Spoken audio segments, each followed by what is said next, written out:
Politiċi minn kull partit, persuni ta' kulur ta' ġilda differenti, nies b'abiltajiet diversi, tfal, adulti u anzjani kienu fost dawk li attendew għal qudiesa fid-Dar tal-Providenza. Dan biex jiċċelebraw il-presidenza ta' Mary Louise Kolejro Preka. F'qudiesa ċċelebrata mill-Arċisqof Pawlu Cremona spikkat l-inklussivita. Fost oħrajn persuna nieqsa mid-dawl li parteċipat bil-iqrat permezz tal-Brejl.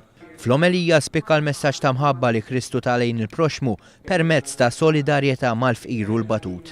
L-Arċisqof Pawlu Cremona għalli kultant noqsu mill-imħabba lejn xulxin għax inqisu l-lewn tal-ġilda, il-livell soċjali jew in-nazzjonalità. F'messaġġ ċar lill poplu Malti għalli l-ewwel għadu li rridu nerbħu biex nibdew inħobbu u ġewwa l-bniedem fih innifsu.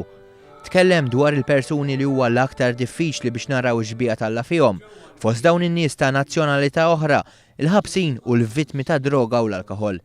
Fuq kollox, enfasizza l-messaġġ ta' tolleranza, il-ħnina u l-imħabba li għandha teżisti fis-soċjetà biex bekk ngħixu f'soċjetà maquda.